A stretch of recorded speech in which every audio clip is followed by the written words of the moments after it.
This video is brought to you by Dr. Kristen R. Bromley's Guitar Method Book Series and Online Music Academy. Hi, I'm Dr. Kristen Bromley. Welcome to my online academy. I'm delighted to be here helping you with playing the guitar. In this video, I'm going to go over a type of sheet music that only has the lyrics and the chords. So there's no staff, no measures, no melody written. This isn't something you find very often when you buy published sheet music, but it is something you would find a lot on the internet, for example, or if you're jamming with friends and somebody's written out a song with the lyrics and the chords. So on the internet, you could do a search for a particular song along with lyrics and chords. So you're looking for the lyrics and chords of a particular song. You're going to find different websites that provide sheet music in this format. So this is something that we can use a lot. It can be a little tricky to get used to because there's no indication where those measures are or how we insert those strumming patterns. So we're going to practice a little bit with it today. I'll give you some tips and tricks. This video does accompany Lesson 3 of the Chords and Harmony Books 1 and 2 Method Book, which is part of my Method Book series. So if you have that book, you're going to want to turn to page 22. We're going to be jamming together on the songs that are there on that page, and there's a little bit more explanation. Okay, so in this type of sheet music, all we have are the lyrics and the chords written above. Now the chord symbols are supposed to be written above the word where those chords come in. It's not an exact science though, with different word processing programs and how things upload on the internet or print out. Those chords can get moved slightly and they're not always written above the exact word that they come in. Plus, sometimes you'll have chord changes happening where no lyrics happen at all, especially maybe at the end of a line or something you might have more chords. So it's not an exact science. We have to intuitively figure out where to put those chords in. And in this case, it really helps to know the song or to listen to a recording of the song while you're working on learning the song. Sometimes the music will have a strumming pattern, for example, or a picking pattern written out there or suggested there, and that can be really helpful. It's not always the case though. With the sheet music on page 22, where we're going to practice 3 songs with this style of sheet music, I do have strumming patterns written out. We've played all 3 of these songs before, and I've used the strumming patterns that we used before. But otherwise, you kind of just have to intuitively figure it out. And in this case, it helps to have a few different strumming patterns that you are comfortable with in different meters or different time signatures, different time feels, and then you can just sort of feel which one feels right, especially if you're familiar with a recording of the song. And usually when we're playing music written in this style, we're playing songs that we're familiar with. Sometimes I'll have songwriters that need me to record for them and they'll hand me something like this. So sometimes I have to just sort of go with it and be a little bit more intuitive, and the more you do it, the easier it gets. Now, with the example I have up here on the board, which is Amazing Grace, this one is in 3/4 time. And the strumming pattern that we have used so far in the lesson series for 3/4 time is down, down, up, down. 1, 2, up, 3.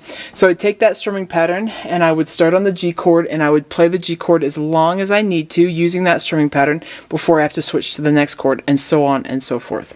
Now, one other challenging aspect to this type of sheet music is that without the melody written, we have to find it sort of by ear. This can be a little bit tricky.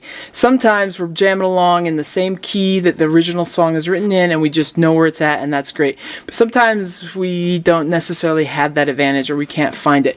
So here's a trick that can help with finding it. Usually, as you're getting started, that first note in the melody is almost always in the first chord. Sometimes it's not, and when it's not, then the first sort of most important melody note that you land on really well is going to be in the chord that's going with that melody note. And so that can help you find it. Just for example here, with Amazing Grace, if I have a G chord, I could go searching within the G chord for the starting pitch and see what I can find, and that can really help. So if I start here with the B, the open second string, and try to sing Amazing, I can tell that that's just not right, right? So if I go to the open third string, the G there, Amazing, I can see that that's not right either. So I'm going to go to the next one, which is the open 4th string. Amazing grace, how sweet. And I found it. So now I'm sitting in there. It sounds right. It feels right. That can be a helpful way to find where the melody note starts. And once you find it, you can make a little note maybe to help you find it in the future. Okay, so if I were to just demonstrate here with Amazing Grace, then I found my melody note, I've got my strumming pattern, and I've got Amazing Grace, how sweet the sound that saved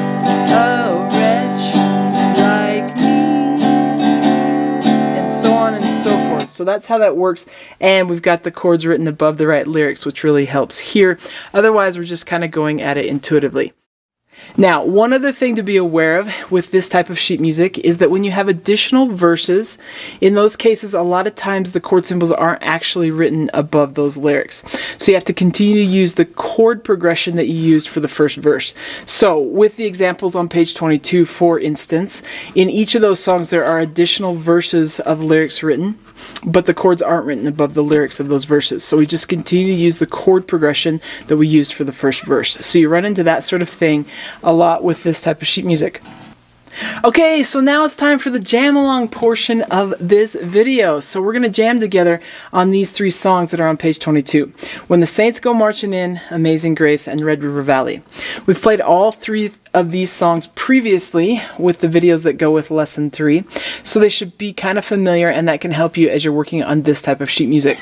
With the strumming patterns for numbers 10 and 12, so when the Saints Go Marching In and Red River Valley, we're going to use down, down, up, down. Just that basic strumming pattern we've been working on for 4/4 time. And then for Amazing Grace, number 11, we're going to use down, down, up, down, down, down, up, down, because that one's in 3/4 time. Each of these songs in the jam along is going to happen one time. So we'll play all the way through When the Saints Go Marching In with all the verses, and then we'll do Amazing Grace, and then we'll do Red River Valley. So they'll just happen one after the other. And since we've played these before, they're all at a slightly faster tempo. So if you haven't seen the previous videos that go with lesson 3 and you need to work on these songs in a slower tempo, then you can check out those videos. But we'll go ahead and just jam together.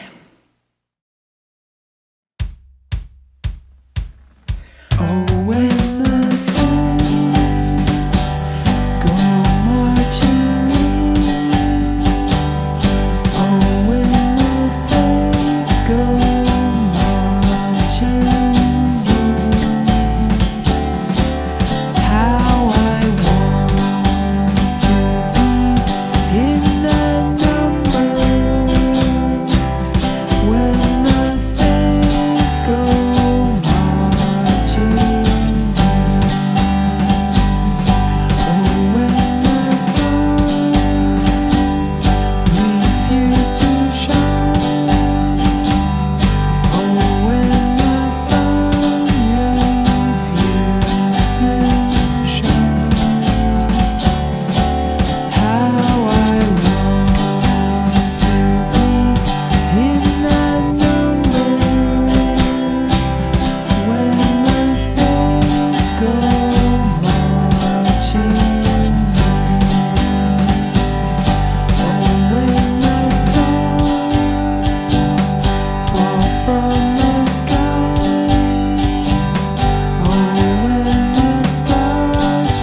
want to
Come and sit by my side if you love me.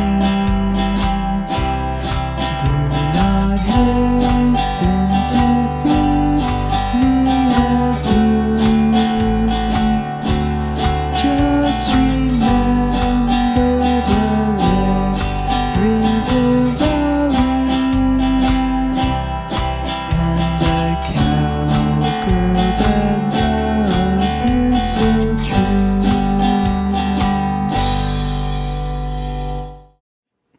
Alright, super fun, and I hope it's super helpful. Now, if you're not doing this already, it's a great idea to find songs that you really want to learn how to play and do a search on the internet for the title of that song along with the words lyrics and chords. And you'll be able to find a lot of times sheet music that somebody has put together in this format for that song.